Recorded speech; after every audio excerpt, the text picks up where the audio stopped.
सड़क पर चल रहे हैं या फिर किसी शॉपिंग मॉल में हैं और आप किसी व्यक्ति को अचानक जमीन पर गिरते हुए देखते हैं। आप उसे उठाने की कोशिश करते हैं, लेकिन उस व्यक्ति की तरफ से कोई प्रतिक्रिया नहीं होती और उसकी सांस भी नहीं चल रही है। आप घबरा जाते हैं और मदद के लिए चारों तरफ देखते हैं। क्या आप जानते हैं कि अगर आप ऐसे व्यक्ति को CPR 10 यानी चेस्ट कंप्रेशन कार्डियोपल्मोनरी रिससिटेशन देते हैं तो आप उसे फिर से जीवित कर सकते हैं, वो भी बिना अपने मुंह से उसके मुंह में सांस भरे। CPR 10 एक नई और बेहद आसान तकनीक है जिसे हर कोई आसानी से कर सकता है। ये परंपरागत CPR की अपेक्षा ज्यादा प्रभावी भी है। CPR 10 के जरिए जीवन बचाने के लिए आपका डॉक्टर होना या फिर सर्टिफाइड होना जरूरी नहीं है। ये तकनीक सीखने से पहले हमारे लिए ये जानना जरूरी है कि सडन कार्डियक अरेस्ट क्या होता है।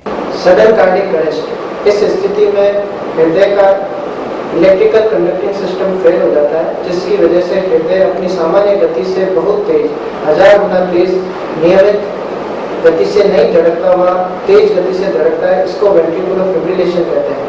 इस स्थिति में हृदय के द्वारा जो ब्लड का संचार होता है मस्तिष्क में, वो नहीं हो पाता है और व्यक्ति तुरंत ही बेहोश हो जाता है, वह नीचे गिर जाता है, उसकी सांसें रुक जाती है। इस स्थिति को सडन कार्डियक अरेस्ट कहते हैं। ऐसी स्थिति में व्यक्ति कोई प्रतिक्रिया नहीं देता, उसमें कोई हाथ पैरों का मूवमेंट नहीं होता और उसको क्लिनिकल डेथ घोषित किया जाता है। कार्डियक अरेस्ट दिल का दौरा नहीं होता है, लेकिन कार्डियक अरेस्ट दिल के दौरे की वजह से हो सकता है। हार्ट अटैक स्थिति में व्यक्ति के हृदय में धमनियों में खून का रुकावट हो जाता है और खून की ब्लड सप्लाई बंद हो जाती है। इसलिए अगर आप किसी व्यक्ति को कार्डियक अरेस्ट से अचानक गिरते हुए देखते हैं तो तुरंत सही कदम उठाकर आप उसका जीवन बचा सकते हैं। ऐसी कंडीशन के अंदर व्यक्ति की सबसे पहले देखा जाता है उसमें सांस चल रही है या नहीं चल रही, उस व्यक्ति के में कोई हृदय पैरों में कोई प्रतिक्रिया है या नहीं है। अगर वो नहीं होती है तो हम इस तकनीक से द्वारा प्रयास करते हैं ताकि वो जीवित हो सके। ऐसे व्यक्ति को पहले जमीन पर लेटा देना चाहिए, उसके बाद में उसके मुंह को बिल्कुल सीधा रखते हैं ताकि एयरवे से हवा का आवागमन बराबर हो। उसके बाद में उसकी छाती को कंप्रेस किया जाता है, इसको कहते हैं कंटिन्यूअस कंप्रेशन टेक्निक, यानी अपने हाथ से उसकी छाती को दबा दिया जाता है प्रति मिनट 100 की स्पीड में। आइए अब हम CPR 10 करने की सही तकनीक सीखते हैं।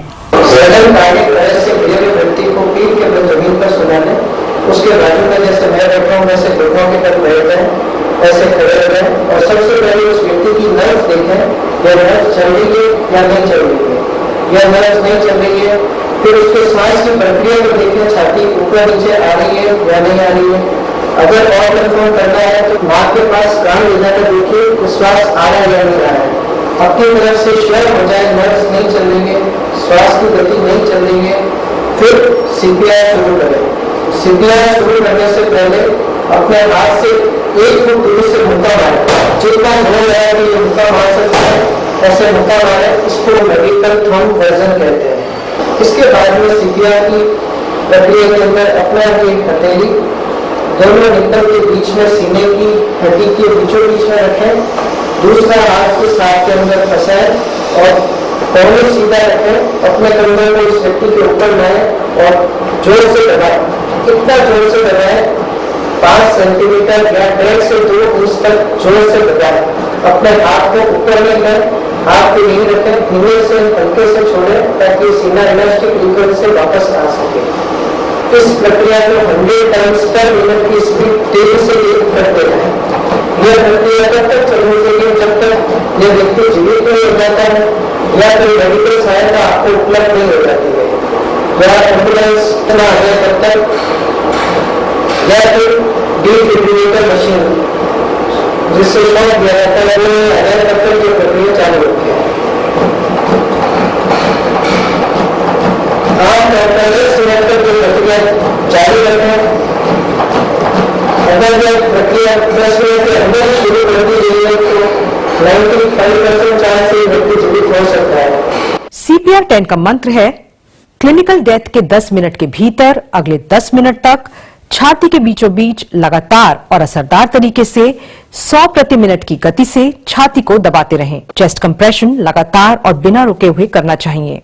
घबराए नहीं, चिंता नहीं करें। इस प्रक्रिया में आप ज्यादा से ज्यादा मरीज की कुछ पसलियां ही तोड़ दोगे, इससे अधिक मरीज को कोई हानि नहीं पहुंचेगी। एक मरे हुए व्यक्ति की साबुत पसलियों से बेहतर है एक जिंदा व्यक्ति की कुछ टूटी हुई पसलियां। इसलिए इस तकनीक से घबराए नहीं और इसका पूरा उपयोग करें, लगातार करें, बिना रुके करें। तुरंत प्रयास करना बहुत आवश्यक है, क्योंकि हर मिनट के साथ व्यक्ति के बचने की उम्मीद 10% कम हो जाती है।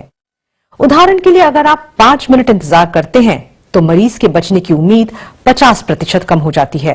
कई अध्ययनों से अब यह पता लग चुका है कि परंपरागत सीपीआर के मुकाबले सीपीआर 10 ज्यादा प्रभावी है और इससे कहीं ज्यादा जानें बचाई जा सकती हैं। मैं डॉक्टर सिंह सीनियर में मदद करता हूँ और 16/9/95 में मेरे एकदम अचानक तबीयत खराब हो गई और मेरे को हॉस्पिटल गया था दिखाने के लिए। एकदम वहाँ सांस एकदम तेजी से चलनी शुरू हो गई और उसके बाद में मैं एकदम गिर गया और उसके बाद में मेरे को कुछ मालूम नहीं। और मेरी तबीयत बहुत ज़्यादा खराब हो गई। मैं पास नहीं करी थी, नर्स भी पास नहीं करी थी। नर्स ने एकदम बोला कि ये तो गए और कंपाउंडर ने भी बोला और फिर बाद में मान गए। एमरजेंसी से डॉक्टर आए, फिर पंपिंग करी, खूब पंपिंग करके जितने ने साहब आ गए उसने भी बहुत पंपिंग करी, तो फिर बाद में थोड़ा सा इसको सांस आया। मेरा नाम पारस मलडोसी है। ये 15 दिसंबर 2013 की बात है। मेरी तबीयत बिगड़ने पर मेरे को मथुर ले जाया गया। वहाँ पे ज़्यादा तबीयत खराब होने पर मेरे को उसके बाद में मेरे को कोई मालूम नहीं है। मैं इनकी पत्नी उर्मिला डोसी हूँ। डॉक्टर ने उनको मृत्यु घोषित कर दिया था। तब जितने डॉक्टर विनीत जैन आए और उन्होंने खूब ज़्यादा पंपिंग की। पंपिंग करने से इनका थोड़ा सा हाथ हिला तो डॉक्टर को लगा थोड़ा सांस आया और आज मेरी जिंदगी उनके डॉक्टर की वजह से मेरी जिंदगी उजड़ने 7 बज गई।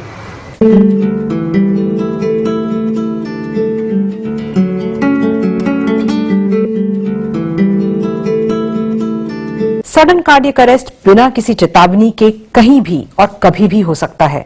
इस हालात में सीपीआर 10 देना जीवन बचाने का सबसे बेहतरीन उपलब्ध तरीका है। ऐसा करते समय बिल्कुल नहीं डरें। याद रखें, वक्त पर किया गया आपका प्रयास किसी की जान बचा सकता है।